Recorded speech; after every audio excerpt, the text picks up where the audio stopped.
다르다는 이유 때문에 돌아앉지 않고 따로 놀지 않고 함께 할 수 있는 세상, 그게 우리가 다 함께 노력해서 만들어야 될 세상 아니겠습니까?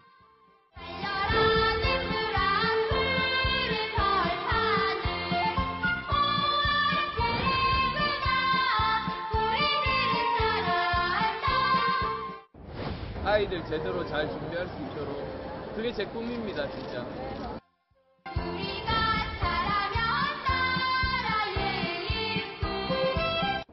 우리가 잘하면 나라의 자, 여기 봐라.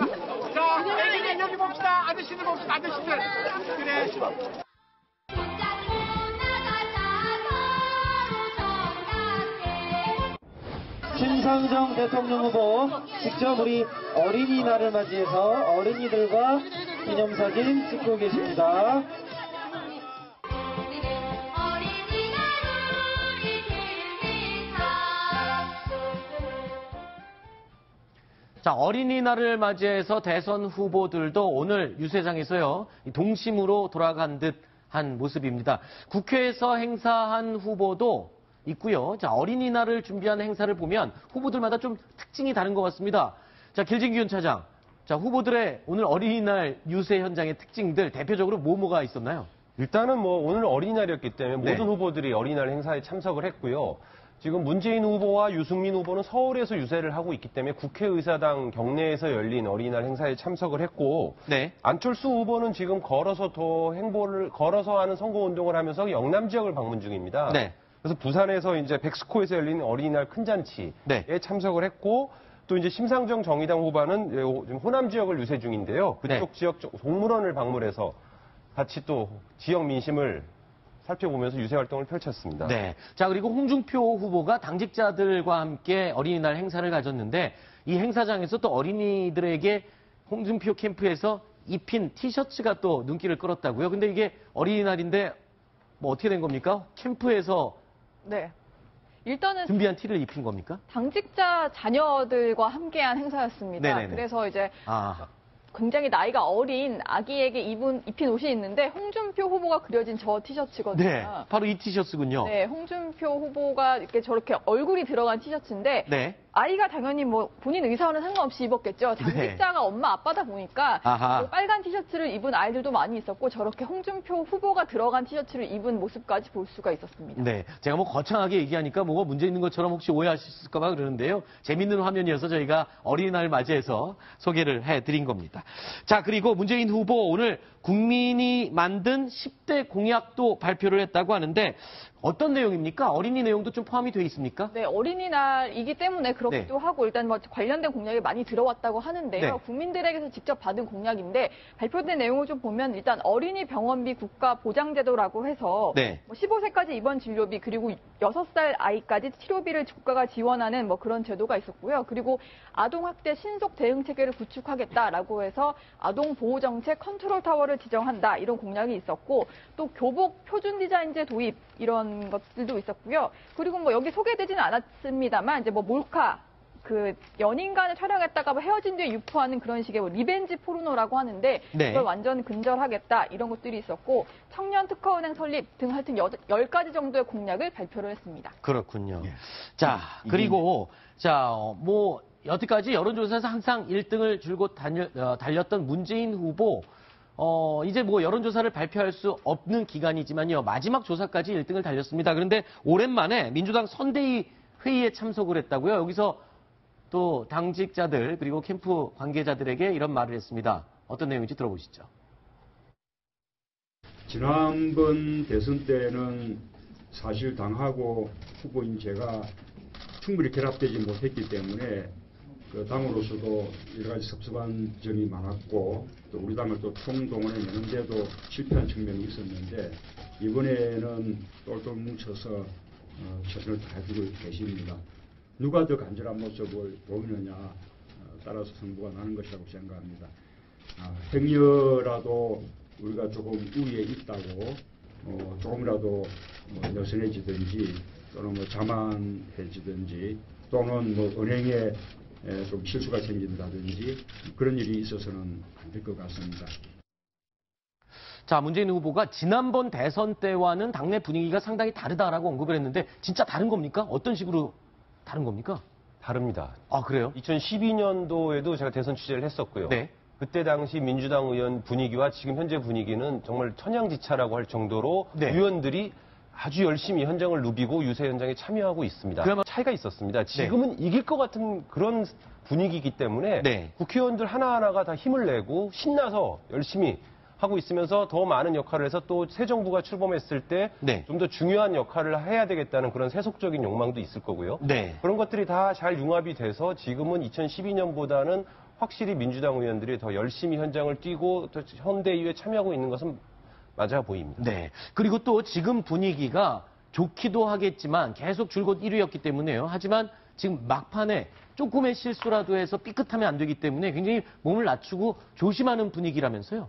그렇습니다. 지금 속된 표현은 다 된 밥에 코 빠뜨리면 안 되는 거 아니에요? 그렇죠. 그러니까 아직은 모르지만 1위를 계속 유지하고 있기 때문에 네. 이대로 가면 정권을 잡을 수 있다라는 기대감이 팽배해 있습니다. 네. 그런 와중에 혹시 누가 뭐 페이스북에 글을 잘못 올린다든지 네. 괜한 구설수에 올라서 혹시 일이 잘못되면 다 책임을 뒤집어 써야 되기 때문에 네. 다들 실수하지 말자 뭐 이런 네. 분위기도 있는 것도 사실입니다. 자, 그런데요, 오늘 우상호 원내대표가 홍준표 후보의 지지율 급상승에 대해서 우려 섞인 이런 말을 했습니다. 자, 홍준표 후보가 지금 같은 상승세로 막판에 보수가 총집결하면 위기가 올 수도 있다 이러면서요, 이런 말도 했습니다. 자, 샤이 보수를 4%에서 5% 정도로 보고 있다. 문 후보와 홍 후보가 오차범위 내에서 경쟁할 수도 있다. 아, 이게 조금 전에 말한 굉장히 몸을 사리고 조심하고 있다라는 연장선으로 볼 수가 있을 것 같아요. 네, 그렇습니다. 일단은 뭐 보수 결집을 위해서 홍준표 후보는 거기에만 초점을 맞춰서 선거 유세를 하고 있는데 네. 지금 저 말은 사실은 실제로 위기감을 느꼈을 수도 있지만 네. 이 정도로 우리가 위기라는 걸 계속 강조를 하면서 이제 아하. 약간 경고 신호를 주는 거죠. 그러니까 보수가 결집을 할 테니 우리 진영도 뭉치자. 그리고 제가 봤을 때는 저게 사실은 심상정 후보에게 갈 표를 조금 차단하기 위한 포석이 아닐까 이런 생각이 드는데 네. 뭐 이제 진보 진영에서 사실 문재인 후보에 대한 대세론이 떠오르면서 심상정 후보에게 표가 갈지 모르기 때문에 네. 보수가 저렇게 뭉치면 우리에게 위기가 올 수 있다라고 네. 해서 심상정 찍지 말고 문재인 후보로 좀 찍자 이런 게 좀 깔리는 얘기가 아닐까 싶습니다. 근데 며칠 전에 심상정 후보는 다음내 찍으라고 얘기했다가 또 심상정 후보가 발끈했었잖아요. 그래서 아마 조금 애둘르고 우회적인 표현으로 그렇게 얘기를 하고 있는 것이 아닌가 이렇게 해석을 해봤고요.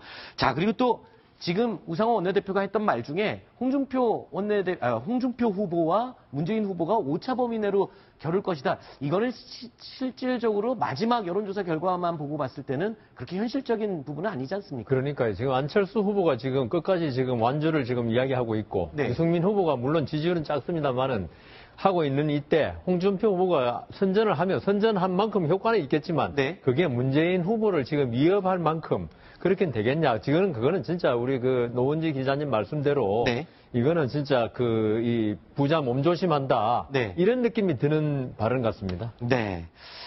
자, 상황이 이렇다 보니까요. 지금 이 사전투표 오늘이 마지막이죠. 어제 오늘 이틀에 걸쳐서 실시가 됐는데 문재인 후보 보수층이 집결돼 있는 영남 쪽으로 집중 유세를 떠났습니다. 오늘 영상으로 보면서 설명을 들어보겠습니다. 네, 자, 저기가 노지입니다. 지금 포항에서 하는 유세 현장인데 네. 현장에 가 있는 이제 후배 기자 얘기를 들어보니까 사람이 엄청나게 많이 모였다고 아, 하더라고요. 그래요? 포항에서요? 네, 그리고 사전 투표율이 25%를 넘을 게 거의 확실해 보이기 때문에 네. 제가 뭐 프리허그를 하게 생겼습니다 하면서 문재인 후보가 상당히 조금 이렇게 좀 밝은 모습으로 유세를 하고 있다고 하는데 네. 잠시 뒤에는 지금쯤 이동했을 것 같은데 부산으로 가서 유세를 이어갑니다. 부산에서는 정통 야도가 바로 부산이다라고 얘기를 하면서 그리고 지금 사실 대선 후보들 고향이 부산인 경우가 많잖아요. 네. PK가 상당히 중요한 지역이기 때문에 여기로 이동을 해서 사실 보수 표심 마지막으로 좀 모으기 위한 유세를 이어갈 예정입니다. 네. 자, 1시간 반 전인 오후 5시 기준으로 24%를 조금 넘은 사전 투표율을 제가 확인하고 방송에 들어왔는데요. 자, 25%를 넘길지 잠시 후에 저희가 준비한 소식과 함께 확인을 해드리도록 하겠습니다. 자, 그리고 홍준표 후보에 대한 얘기도 나눠보겠습니다. 홍준표 후보, 지금 내가 이렇게 굵은 선을 가진 사람이다, 강한 사람이다 라는 이미지를 보수층에 각인을 하는 유세를 벌이고 있습니다. 영상 함께 보시죠. DJ가 겁나서 아무도 못 대들 때 내 DJ 저격수를 했어요. 노무현 대통령이 겁나서 아무도 못 대들 때 노무현 대통령하고 맞짱 뜬 사람입니다. 이명박 대통령 그 BBK 사건 내 아이는 그 아무도 못 봐요. 나가지고 갖고 대통령이 됐는데 3번이나 저한테 법무부 장관 시켜준다고 하더라고요. 안 시켜줘가지고 누가 들어가서 저거 법무부 장관 시켜주면 이상덕이 잡아갖고 난리를 칠 거다. 인사 때마다 안 시켜주더라고. 연락이 온 게 환경부 장관을 하라고 그러더라고. 내가 그랬어요. 임 실장한테, 임 실장, 타타타라는 노래 아니야? 시작 이래 한다. 네가 나를 모르는데 난 너를 알겠느냐? 자, 일부에서는 홍준표 후보의 저 말을 두고 좀 적당히 해야 되는데 하지 않아도 될 말까지 너무했다. BBK 사건까지 언급하는 거 보면 이거 조금 너무 선을 넘은 거 아니냐. 이렇게 지적하는 분들도 있거든요. 예, 아마 이명박 전 대통령이 저 얘기 들었으면은 네. 아마 크게 화를 냈을 것 같아요. 그렇죠. 왜냐하면 BBK 사건이라고 하는 게 이명박 대통령이 대통령으로 선출되기 직전에 일어난 사건이거든요. 그래서 네. 당시에 BBK가 주가 조작을 통해서 여러 사람들한테 수백억 원의 피해를 입혔는데 거기에 김경준 씨만 관여된 게 아니고 이명박 대통령 후보 자체도 연루가 돼 있었다. 이런 의혹이 의혹이었거든요. 있었던 거죠. 근데 네. 지금 홍준표 대통령 후보의 얘기를 들어보면 그때 지금 그게 연루가 마치 돼 있는데 내가 막아서 안 든 것처럼 그렇죠. 된 거다. 이런 얘기 아니겠습니까? 네. 그리고 또 하나는 뭐냐면은 내가 그거 막아준다고 나 법무부 장관 시켜달라고 했는데 법무부 장관 3번이나 시켜달라고 하더니 계속 안 시켜주고 환경부 장관 하라고 해서 내가 그 기분 나빠가지고 안 했다. 네. 이런 얘기인데 진짜 말도 안 되는 거죠. 대표적인 부패 사례죠. 네. 만약 이게 사실이라면 이거 조사해야 될 사안이에요. 그렇죠. 자, 대통령 후보가 연루된 의혹이 있는 사건을 내가 막아줬고 그래서 장관직을 주겠다라고 기대를 했는데 그걸 안 주더라. 그리고 이상한 걸 줘서 내가 안 받았다. 글쎄요, 이거를 어떻게 유권자들이 받아들일지. 홍준표 후보의 전략이 내가 대단한 사람인데 네. 지금 몰라준다. 네. 그래서 그 선거 전략에는 상대방을 깎아내리는 거 하고 네. 아니면 자기를 올리는 거 있지 않겠습니까? 네. 근데 그 지금 상대방을 깎아내릴 땐 자기가 어느 정도 지지도가 확보될 때 네. 그리고 상당히 접전을 벌일 때 하는 건데 네거티브는 네. 지금 홍준표 후보는 사실 저 말을 하면 있죠. 지금 우리 앵커도 말씀하시고 전부 다 조금 의아하다는 말을 할 정도로 좀 이상한 전략 아닙니까? 네. 근데 홍준표 후보라고 저 말을 했을 때 어떤 비난의 가능성이 있다는 걸 왜 몰랐겠습니까? 네. 근데 지금 홍준표 후보는 자신의 어떤 역량 네. 그리고 자신이 어떤 사람인가를 지금 주지시킨 데 더 지금 관심을 기울이고 있다. 네. 그런 생각이 듭니다. 자, 이 홍준표 후보 하면은 떠오르는 게 또 모래시계 검사라고 유명하게 알려져 있죠. 그런데 이 정작 모래시계 드라마를 쓴 이 송진아 작가가 아니다. 극중 박상원 씨의 모델로 홍준표 후보를 모델로 쓰지 않았다라고 밝혔습니다. 이에 대해서 또 홍준표 후보가 발끈해서 이런 말을 했네요. 당초 내가 제안한 이카루스의 날개라고 드라마 제목을 하기로 했다가 권력의 유연성을 의미하는 모래시계로 한 것이 아니냐 라면서 반문을 했고요. 그러면서 캐스팅도 나는 검사 역에 최재성 씨가 좋다고 했는데 그가 거절해서 박상원으로 바뀐 것 아니었냐라고 하면서 당시의 정황을 상세하게 설명을 했죠. 이거 어떻게 된 겁니까? 네, 일단 송진아 작가는 검사 15명 만났는데 그 중에 하나였을 뿐이다. 이게 뭐 네. 복합적으로 캐릭터가 탄생했다라고 얘기를 했는데 홍준표 후보 입장에서는 22년 동안 내가 모래시계 검사라고 하고 나왔는데 그때는 가만히 있다가 왜 지금 와서 그러느냐. 네. 별 희한한 얘기를 다 들어보겠다. 이렇게 얘기를 하면서 좀 약간 격앙된 반응을 보였는데요. 사실 뭐 진실은 알 수 없지만 네. 저도 사실 22년 동안 가만히 있다가 이번에 왜 그렇게 했는지 좀 의아스럽긴 한데 저도 어쨌든 그거는 조금 그러네요. 네, 홍준표 후보는 여전히 그냥 현장 유세를 나가면은 모래시계 OST 있잖아요. 네. 그거를 틀면서 등장을 하거든요. 아. 자기는 모래시계 검사다 이렇게 계속 주장을 하고 있습니다. 네. 어쨌든 홍준표 후보가 검사하던 시절에 네. 강력부 검사를 했었거든요. 네. 마약하고 조직폭력배를 잡는 그런 검사를 했는데 그때 당시에 그게 물론 칼이 다른 곳으로 광주 지역에서 근무할 때 원래는 다른 곳으로 배달돼야 될 게 잘못돼서 홍준표 검사 집으로 배달은 됐다고 하지만 그때 당시에 여러 조직폭력배들을 광주 지역, 호남 지역에 잡을 때 거기에서 칼이 배달됐음에도 불구하고 그것들을 거기에 있는 지역에 있는 조직폭력 완전히 싸그리 소탕을 했거든요. 네. 그런 측면에서 모래시계에 맞는 그런 검사라고 하는 데는 어떤 우리가 이견을 제기할 필요까지는 없어요. 알겠습니다.